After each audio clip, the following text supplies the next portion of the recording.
السلام عليكم ورحمة الله وبركاته. Soomaaliya waad maqlaysaan waxa yeeraya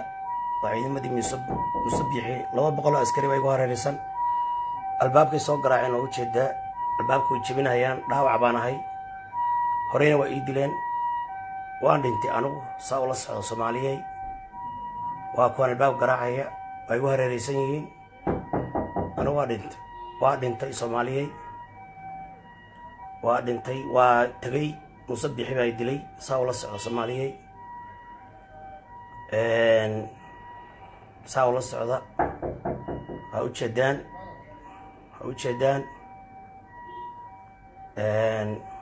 anigu waa tagay aakharaan u jeestay meeshaan jabhad baa joogta islaamnimo ma jirto soomaalinimo ma jirto odayaal dhaqan ma jirto qabiil baa laysugu xoog sheeganahayaa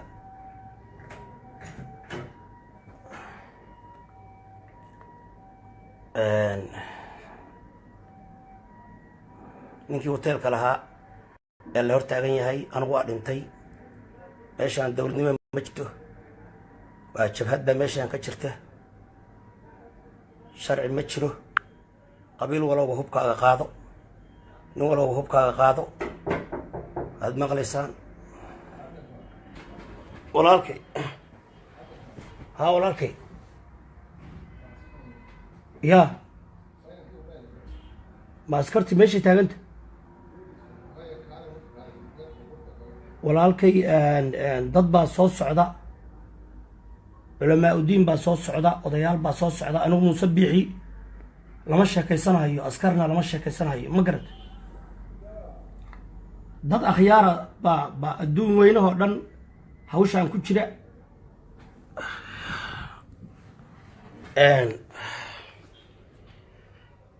daano xanuunsanayaan yaa allah ku istaagay intaa yarta hadda waa murgacday waxa weeye Soomaaliya waa dhintay 200 askari baan igu hareeraysan wallaahi billaahi tallaahi baan been idin sheegaynin awalna waa la idilay waana dhaawac baan ahay anoo dhaawac ah intay dhaawac tir yaani idaaweyn lahaayeen oo xaal marin lahaayeen oo magtayda bixin lahaayeen ayaa 200 askari iyo jabhadii asan ama la igu soo dalbaday waad u jeedaan dhaqan baan lahaan jirnay Soomaali waa la isxaal marin jiray gabdhaha la siin jiray bag baa la bixin jiray waxaas ma jirto waad maqlaysaan Soomaaliya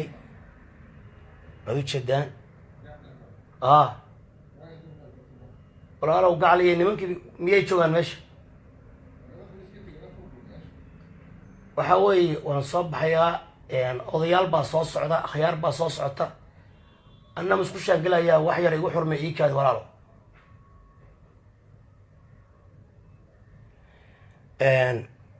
dadka adduweynaha joogow jabhaddan u caqli celiya iimaankii waa tegay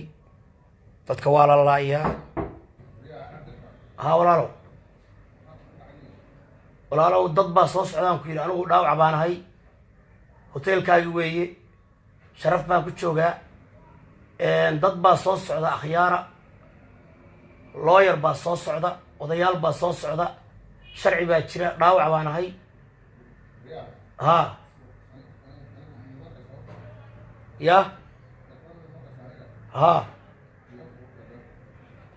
walaalow adduweynaho dhan baa lagaa daawanaya 5,000 qof baa ku daawanaysa albaabkan ayaan lagu soo jabinin adduweynaho dhan baa lagaa daawanaya ma garad u sheeg nimankaas anugu ma cararahayo waa joogaa albaabkaysa igu soo jabin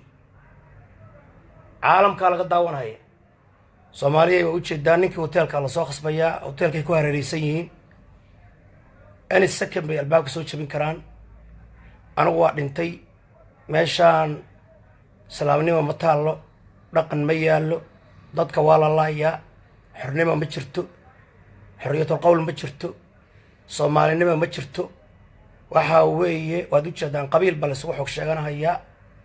hadda nin walowba qabiil baa tahay qabiil walowba calan taago qabiil walowna hubka qaado saasa inoo ballana Soomaaliyay waa la diiday midnimo waa la diiday soomaalinimo waa la diiday dhaqan anoo la idilay xiniyaha laga garaacay oo madaxay dhiig ku furan yahay yaa dhiig igu furan yahay walaalayaal halkaa 200 askari muuse bixi igu wareeji waxaan diin ma ahan dhaqan ma ahan soomaalinimo ma ahan islaamnimo ma ahan ima imaanin ima daweynin ima xaal marin magtayda ima bixin waad u jeedaa Soomaaliyeed waxaan leeyahay marka meeshaan qabiil baa la isugu xog sheegtay isaaqa dhexdiisa hadda kala baxaya nin walba hubkiisu qaadanaya walbaanta gooni u baxaya kursangeli baa gooni u baxaya gudubisha baa gooni u baxaya nin walba gooni u baxaya saa waa la diiday walaalnimo inaan la isugu xog sheegan in la heshiiyo waa la diiday in islaamnimo waa la diiday in maaragtay jabhadeynta iyo waxa kan iyo ruuhada iska daayay waa la diiday waxa weeye Soomaaliyay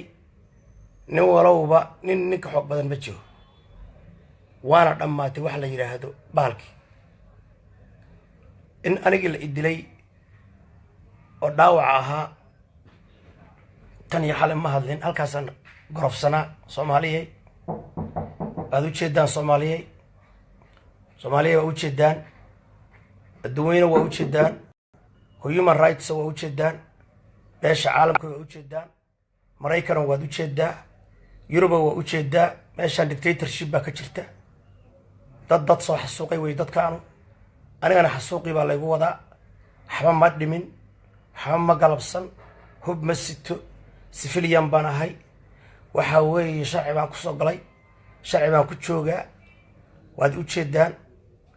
dhaawaca la ii geystay haddana la igu hareeraysan yahay waa u jeedaan teleefonkayga iyo naftayda iyo baasaboorkayga iyo xoolahayga xor uma yahay waad u jeedaan xorriyatul qowl baa la caburinaya anigoo dhaawaca la caburinaya anoo saa u jaban baa la xirahaya dadweynahu arka the whole world international world you see what is going on in Africa the killing torture kidnapping dictatorship and here in Hargeisa you're watching you see it it's not hidden it's clear the American law enforcement you see them what they're doing to me I'm not carrying weapons I'm not threat to anybody I'm not against anybody just because of my dream that I do believe for what I do believe, nothing else. And that I am against the wrongdoing, that I am against killing of innocent people, that I am criticizing and I am against the torture that's going on. The prisons are full with innocent people. There is no democracy here. Watch. Now, more than 200 soldiers from only one specific tribe surrounded me. And I can die any moment, any second, now, from this time. And now you hear them. They are coming now. I can die any moment. Please, you see America. Mr. Trump, you see watch. They're coming now. They're coming now.